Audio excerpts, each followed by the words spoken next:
نن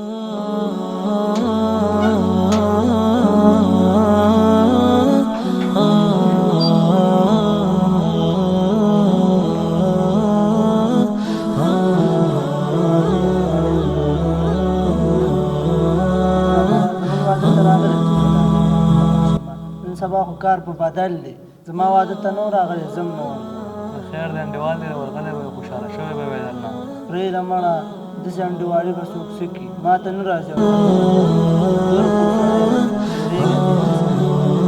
انډیوال دی به چې خوشحاله شوی دی.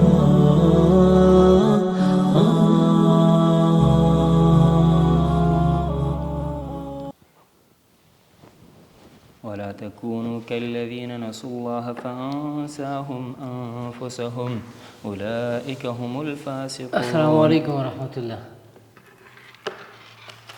وعلیکم السلام ورحمة الله. څنګه یې ذبیح الله خانه؟ شکر قاري صاحب، تاسو ښه یاست؟ شکر دی ښه یم. ووایه که نه ورور څه حالات دي؟ والله خیر دی قاري صاحب. قاري صاحب زه نور دې جومات ته نه راځم.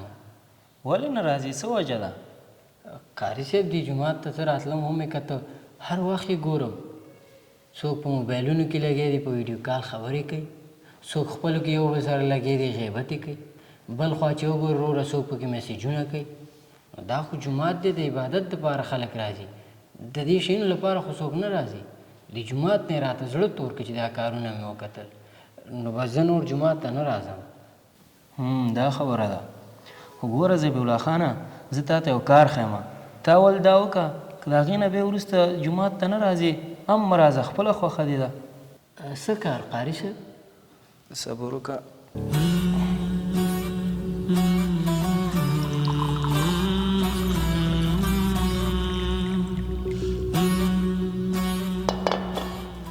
دا د اوبو ډکه پیاله ده، دا واخله او د جومات کې 2-3 چکرې ووهه، نو بیا بیرته واپس راشه. خو چې پام دی چې دې نه یو څاڅکې اوبه هم توی نه شي. سمه ده قاري صاحب. او زه ورشه. پام کوه چې اوبه درنه توی نه شي. ښه.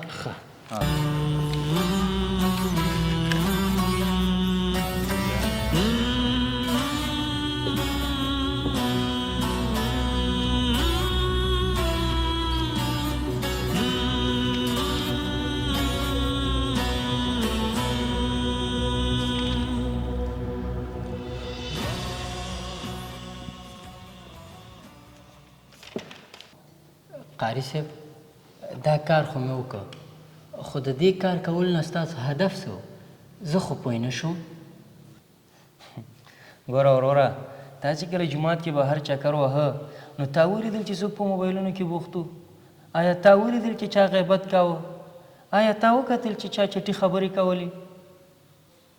نه قاري صاحب، ما خو څوک ونه لیدل، ځکه چې زما ټوله توجه ګیلاس ته وه چې اوبه رانه توی نه شي، نو نه مې شو کولی چې خلکو له مې کتلي وو، نو ما خو څوک ونه لیدل. ښه ګوره وروره، تا ته ځکه د خلکو پته ونه لګېده چې ستا ټوله توجه دې ګیلاس ته وه، ځکه چې دې نه اوبه توی نه شي.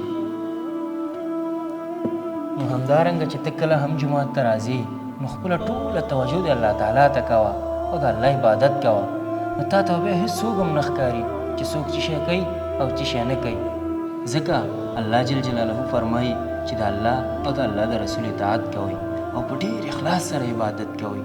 دی نه دي ویلي چې ته وګوره چا فلان کې څه شی کوي او بستان کې څه شی کوي. نو ګوره ځوانه، که ته د خلکو خبرو او عملونو ته متوجه شي نو د الله عبادت به درنه پاتې او خپل ژوند به هم درنه پاتې. نو ګوره ځوانه، ته چې نور کله هم جومات ته راځې ټوله توجه دې الله ته کوه، خلکو ته نه. سمه ده قاري صاحب، ډېره زیاته مننه له تاسو نه، تاسو خو زما سترګې راخلاصې کړي. د نن نه وروسته به زه خلک پرېږدم، ټوله توجه به د الله تعالی عبادت ته کوم، خلکو ته نه. شاباس ځوانه، آفرین. قدرمنو کتونکو، د ویډیو نه مو هدف عامه پوهاوی و، نو که ویډیو مو پوره کتلې وي په کمنټ کې ولیکئ چې ماشاءالله، او د عبرت په خاطر یې د نورو ملګرو سره شریکه کړئ. والسلام.